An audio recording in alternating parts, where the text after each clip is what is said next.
Hi guys, good morning, welcome back to my YouTube channel. And for today's video, papasok na tayo ng trabaho. And today is 2nd of the month of February. Ayan, malapit na ang Valentine's Day. Samahan nyo ako ngayon. It's malamig na araw sa inyo lahat, guys. So, nandito tayo ngayon sa tapat ng Asiana Hotel. Ito yung Asiana Hotel, oh. Dito yan sa may Sala Aldin Street. And may pulis dun sa dulo. So dito normally ako nag-aantay ng car lift dito sa kanto na to, kasi dito dumadaan yung ano namin, service papunta doon. Kita niyo yung mga coaster na yan, yung mga papunta doon, mga car lift yan, yung mga nagtatrabaho sa mall. So dito kasi normally talaga yung daanan ng car lift.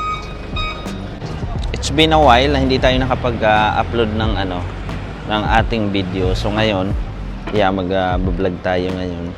Kasi nung mga nakarang araw, yung mga upload natin, mga ano lang, mga kulitan ni Mami Shania. Mahaba ng buhok ko, magpapagupit ako mamaya. Kasi day off natin bukas, so magpapagupit ako mamaya.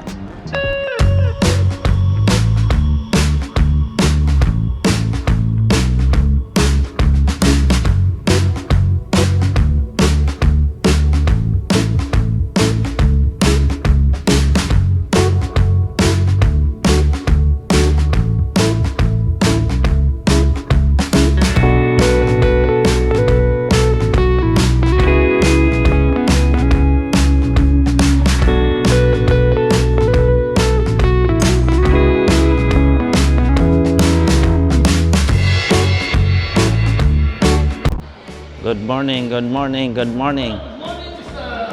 How are you? I'm fine. How are you? How's the life? Good. Good. You not give up. So guys, nandito na tayo sa shop. Ayan. Alright. Start na ng trabaho. Ayan na, binubuksan na ni Mr. Salim ang shop.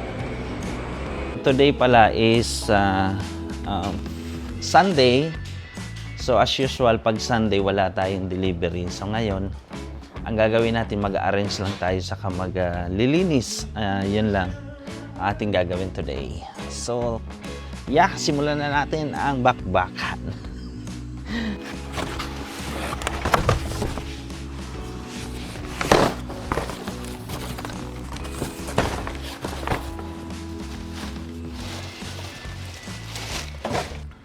So welcome back to my YouTube channel. So this is your daddy vlogger ng United Arab Emirates. So one time kasi dati nakasali ako sa 100 Filipino influencer dito sa United Arab Emirates, at I'm so lucky kasi nagkaroon ako ng chance na makilala yung ibang mga content creator dito at mga vlogger dito sa UAE. Meron mga taga Abu Dhabi, taga sang 7 Emirates. So 100 kami lahat ang napili na maging makilala bilang isang content creator. Although hindi naman tayo sikat, pero at least I'm so happy and thankful kasi nagkaroon ako ng chance na makasama silang lahat ng mga content creator dito. So right now, mag-a-arrange na tayo ng mga stocks, and si Mr. Salim pala nagtatapon na ng basura. So sabi ko, tutulungan ko siyang maglinis kasi nga mag-isa lang din naman siyang cleaner. Yung cleaner namin na si Mr. Salim from India, outsource pala yan, taga ibang company. So bali ang duty niya sa amin is 1 hour lang, from 9 to 10 in the morning lang. Ayan. So sabi ko, tutulungan kita kasi since wala naman delivery. And sabi ko, ako na magwawalis, tapos ikaw na lang yung mag-map mamaya. So so shout out sa lahat ng mga OFW, especially dito sa United Arab Emirates, dito sa Dubai. Ayan. So laban lang tayo. So it's been almost 7 years na ako dito sa company. May mga time na napapagod na, pero wala naman tayong ibang choice para tumigil na kung ano yung mga routine natin. Kasi yung routine talaga minsan may time na nakakasawa, di ba? Gusto mong maghanap ng bago. Pero sana yun lang sa trabaho, wag yung sa relationship. Hindi pwedeng magsawa. Ayan, so ngayon naglilinis na kami ng mga shelves. Si Mr. Salim yan, dusting siya. So nililinisan niya yung mga item kasi nga syempre aircon and maraming mga alikabok. Ayan. So nakakaya naman sa customer pag kuha ng item tapos may alikabok, di ba? So and sinasabayan ko na siya ng replenish kasi may mga model o may mga ibang mga item pa ako nakikita sa likod na hindi kasi makita kasi tatakpan. Ayan. So I'm so lucky kasi sa 7 years ko dito sa company, kahit medyo mababa ang sahod, at least established. Maraming mga company dito na malaking ang sahod mo tapos hindi tumatagal. Minsan yung company na babankrupt or nagkakaroon ng problema. At least yung company namin, okay naman ako. Wala namang problema. Pero kung makakahanap tayo ng mas magandang opportunity na sahod, kasi yun naman talagang habol natin dito as OFW, yung sahod, di ba? Hindi naman tayo naghahangad ng posisyon. So siguro sa mga ibang lahi, priority nila yung posisyon. Kahit ang sahod mababa, basta matawag lang silang boss. Gawan ko daw siya ng TikTok. Gawan ko daw siya ng TikTok na naglilinis siya. Ayan.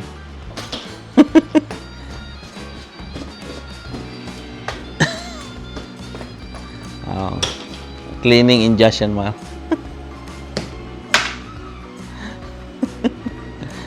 Click that. So after nga ng mag-TikTok yung kasama ko, kasi sabi niya turuan ko daw siya mag-upload ng TikTok, na maglilinis daw siya, mag-upload siya. drama. So ngayon nag-a-arrange na ako, touch up ng merchandise.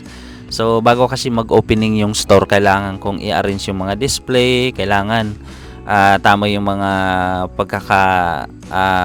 display niya, yung mga pricing, kailangan available yung mga price, security tag.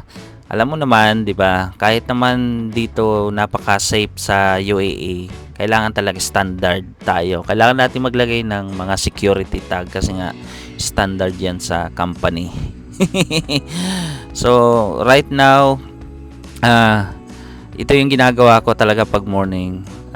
Hindi pa ako nag-uniform kasi nasa bag ko pa yung uniform. So nakaano lang ako, civilian. So ayos-ayos lang muna tayo ng mga item, yung mga pricing, yung kailangan presentable yung merchandise natin pag open na yung shop ng 10 o'clock in the morning. So yeah. Sa lahat ng mga nagbabalak mag-abroad, pag-isipan nyo muna kasi swertihan lang talaga dito sa abroad. I could say hindi naman ako ganun ka-swerte kasi yung sahod ko nga hindi naman ganun kalaki. Pero kahit papano nakakaraot, saka na po-provide ko yung mga kailangan na i-provide, lalo na sa Pilipinas.